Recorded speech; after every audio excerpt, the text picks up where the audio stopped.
సుమన్ టీవీలో మీ personal and business promotions కోసం కింది నెంబర్కి కాంటాక్ట్ చేయండి.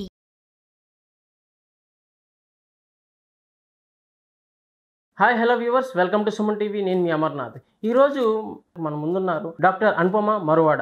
Ma'am, welcome to Suman TV. నమస్తే, సుమన్ టీవీ. ఈ రోజుల్లో మెయిన్ ప్రాబ్లం మనం ఎక్కువ చూస్తుంది చిన్నపిల్లల దగ్గర అండి. ఎందుకంటే they are very addicted to the screen and very addicted to the phones and main gaming. ఈ గేమ్స్ ఆడేటప్పుడు వాళ్ళ బిహేవియర్ చూస్తే అంటే ఆ టైంలో డిస్టర్బ్ చేసినా సరే కోపడే స్టేజ్లో ఉన్నారు వాళ్ళు. అండ్ అలాగే బిహేవియరల్ డిసార్డర్ అంటే ఏంటి, అసలు దీన్ని నిజంగా ట్రీట్ చేయొచ్చా, మనం సక్సెస్ఫుల్గా ఏమైనా మనం దాన్ని చేంజ్ చేసి వాళ్ళని మళ్ళీ రెగ్యులర్ లైఫ్లో పెట్టచ్చా? గుడ్ క్వశ్చన్ అండి.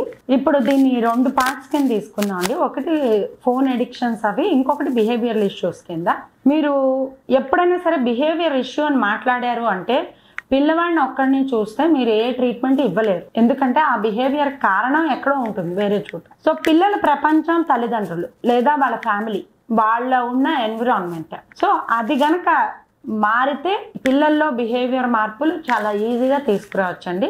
కాకపోతే చాలా మంది పేరెంట్స్కి కోపం రావచ్చు ఇట్లా చెప్తే. సో ఫర్ ఎగ్జాంపుల్, ఇప్పుడు ఒక పిల్లవాడు ఉన్నాడు, వాళ్ళ తల్లిదండ్రులు అవైలబుల్గా లేరు 24 గంటలు, వాడు he has to engage himself. So అట్లాంటప్పుడు అతనిలో బోర్డమ్ ఉంటుంది, కోపం ఉంటుంది, లేదా అమాయకత్వం ఉంటుంది. సో వీటి వల్ల అతను తనకి తోచిన విధంగా బిహేవ్ చేస్తాడు తప్ప అతనికి ఇది కరెక్ట్, ఇది తప్పు, లేదా నన్ను ఎవరో అప్రూవ్ చేస్తున్నారు, ఎవరో అప్రూవ్ చేయట్లేదు అన్నంత ఊహ చిన్నపిల్లల్లో ఉండదు. సో ఇది బాగా అర్థం చేసుకోవాలి. అంటే సో జనరల్లీ ఇప్పుడు పిల్లలు ఉన్నారు అంటే వాళ్ళకి కావాల్సింది ఏంటి, పెద్దవాళ్ళ నుంచి అటెన్షన్ కావాలి. ఇప్పుడు వచ్చి అమ్మ అని పిలుస్తాడు అంటే మనం వెంటనే ఏం కావాలి, లేకపోతే నేను బిజీగా ఉన్నాను, ఒక 5 నిమిషాల్లో వస్తాను, ఇలా అప్రోప్రియేట్గా రెస్పాండ్ అవడం ద్వారా ఆ పిల్లవాడు సీక్ చేస్తున్న దాన్ని పాజిటివ్ అటెన్షన్ సీకింగ్ అంటాం. సో అతనికి అట్లాగే మన నుంచి పాజిటివ్ అటెన్షన్ వస్తుంది. అదే కనుక ఇప్పుడు అతను పిలిచినప్పుడు వెళ్ళి అవతలకని విసుక్కుని వాడు ఫైనల్లీ ఇంకా డిసైడ్ అయిపోయి ఒక బాటిల్ ఏదో తీసుకొచ్చి మన మీద విసిరేసి అది పడిపోయినప్పుడు వాడిని కోపడుతూ వాడి దగ్గరకు వెళ్ళి నాకు ఎందుకు ఇలా చేస్తావు, నేను వస్తున్నాను కదా అని అంటే, ఈ 2వ ఎగ్జాంపుల్లో మనం అతనికి ఇచ్చేది నెగటివ్ అటెన్షన్ సీకింగ్, దానికి మనం అటెన్షన్ ఇస్తున్నట్టు. సో ఇట్లా నెగటివ్ అటెన్షన్ సీకింగ్కి ఎప్పుడైతే మోర్ అండ్ మోర్ అటెన్షన్ అనేది అతనికి వస్తుందో అప్పుడు అతనిలో పాజిటివ్ బిహేవియర్స్ తగ్గి నెగటివ్ బిహేవియర్స్ అనేవి పెరుగుతాయి. Because that is what is getting him attention. So చిన్నపిల్లలకు కావాల్సింది ఏంటి అంటే మన immediate attention, loud attention, elaborate attention. So for example, ఒక పిల్లవాడు ఒక బొమ్మ గీస్తున్నాడు అనుకోండి, అతనికి ప్రాపర్గా వెళ్ళి వెరీ గుడ్ జాబ్, చాలా బాగా చేశాను, మిగతా ఏం అవుతున్నా సరే అతనికి ఆ అటెన్షన్ ఇవ్వగలిగితే he'll continue doing it. But అదే కనుక ఇప్పుడు మనకి వేరే పని తగిలిందని చెప్పి వెళ్ళిపోయి వీటి తర్వాత వచ్చి చెప్దాం అనుకుంటే అతని పాజిటివ్ అటెన్షన్ సీకింగ్ టైంలో మీరు అటెన్షన్ ప్రొవైడ్ చేయలేదు. సో అప్పుడు మీరు ఏంటి దేనికి ప్రోద్బలం చేస్తారు అంటే అతను ఇంకా విసిగిపోయి ఫైనల్లీ నెగిటివ్ అటెన్షన్ని సీక్ చేస్తాడు. సో అట్లాంటి దాంట్లో బొమ్మ గీస్తున్నవాడు ఇంకా ఎలాగో అటెన్షన్ రాదనుకుని క్రేయాన్ తినేయడం, లేకపోతే గోడ మీద గీసేయడం, లేకపోతే గీసిన బొమ్మను చింపేయడం, ఇలా చేసినప్పుడు మనం సైలెంట్గా ఉంటున్నామా అంటే మోస్ట్లీ ఉండం.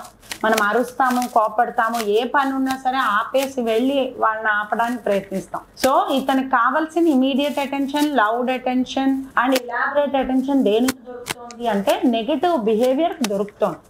సో దేనికైతే అతనికి దొరుకుతుందో దాన్ని రిపీట్ చేస్తాడు. సో ఆ negative behaviour will be repeated. నా ఒక దాంట్లో వర్క్ అయిన నెగటివ్ బిహేవియర్ని now he will generalise to other things. So ఇందులో వర్క్ అయింది, సరే ఇంకో దాంట్లో కూడా చూస్తాను, చదువుకోమంటున్నారా, చదువుకొని అరుస్తాను. So now we end up getting in to that mode of always paying attention or addressing that negative behavioural pattern. So ఇది అడ్రస్ చేయడానికి ద బెస్ట్ మెథడ్ ఈస్ ఎప్పుడు కూడా ప్రివెంటివ్ స్ట్రాటజీస్ ఎప్పుడు ఏంటి అంటే పాజిటివ్ అటెన్షన్ ఎప్పుడు పిల్లలకి ఇవ్వాలి, ట్రాన్సిషన్ టైం అనేది ప్రొవైడ్ చేయాలి. అతను ఏం ఎక్స్పెక్ట్ చేయొచ్చు, ఒక రోజు ఉంటే అతను అందులోంచి ఏం ఎక్స్పెక్ట్ చేయొచ్చు అంటే రొటీన్ ఏంటి, స్ట్రక్చర్ ఏంటి, ఏమి చెయ్యాలని మన వాళ్ళు అనుకుంటున్నారు, ఇవన్నీ అతనికి కూడా తెలిసి ఉండాలి. అండ్ కొంతవరకు ఏదైనా నెగిటివ్ బిహేవియర్ రాబోతోంది అన్నప్పుడే రీడిరెక్షన్ చేయడం, అతన్ని మరిపించడానికి ప్రయత్నించడం త్రూ అనదర్ యాక్టివిటీ ఆర్ వేరే చోటికి రీలొకేట్ చేయడం అనేది జరగాలి. అండ్ ఇవన్నీ కాకుండా కూడా హ్యూమర్, నవ్వించడం, నవ్వుతూ ఉండడం అనేది చాలా అవసరం పిల్లలతో. సో రెండో ఆస్పెక్ట్ తీసుకుంటే phone, screen addictions, gaming. So ఇవన్నీ తీసుకుంటే this can be attributed to life style. మనం అందరం బిజీగా ఉంటాం. సో పిల్లల్ని ఎవరు ఎంగేజ్ చేస్తున్నారు? మోస్ట్లీ ఎవరు చేయలేని పరిస్థితి ఉండొచ్చు. బిజీ వల్ల అవ్వచ్చు, లేకపోతే ఇంట్లో రకరకాల పనుల వల్ల అవ్వచ్చు, లేదు ఇంట్రెస్ట్ లేకపోవడం వల్ల అవ్వచ్చు.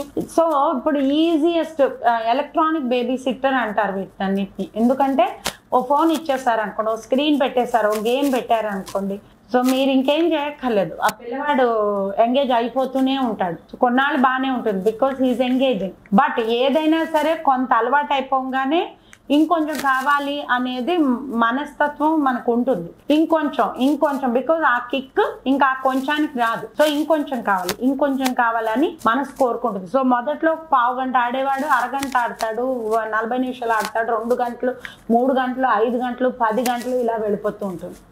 ఇప్పుడు మీరు ఇది రిమూవ్ చేయడానికి ప్రయత్నిస్తే అతనికి ఉన్న బిగ్గెస్ట్ వెపన్ ఇస్ బిహేవియర్స్. అదే ఇందాక మనం చెప్పుకున్నట్టు నెగటివ్ బిహేవియర్స్ అనేవి వస్తాయి. ఎందుకంటే దాని నుంచి అతనికి కొన్నిసార్లు మీరు గివప్ చేసిన సందర్భాలు ఉండొచ్చు, మిమ్మల్ని కంట్రోల్ చెయ్యొచ్చు అనే ఊహ అతనిలో కలిగి ఉండొచ్చు అప్పటికే. సో ఇట్లాంటి వాటన్నిటి వల్ల ఒక స్ట్రెస్ఫుల్ ఎన్విరాన్మెంట్ అనేది క్రియేట్ అయిపోతుంది. అంటే పవర్ స్ట్రగుల్, నువ్వు ఇమ్మంటావా నేను ఇవ్వను అంటాను. సో ఈ పవర్ స్ట్రగుల్ క్రియేట్ అవుతుంది.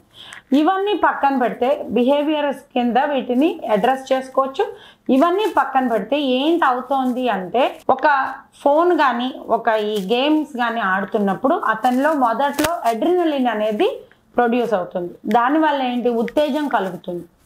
అండ్ ఇట్లాగా బౌట్స్ ఆఫ్ డోపమైన్, అంటే మనకి డోపమైన్ అనేది ఆనందం, ఒక ఫుల్ఫిల్మెంట్ వల్ల వచ్చేది. మనకి ఒకటి ఏదైనా అచీవ్ చేస్తే సాధించాను అని అనిపిస్తే కొంచెంగా ప్రొడ్యూస్ అయ్యే యాంటీ డిప్రెసెంట్ అది.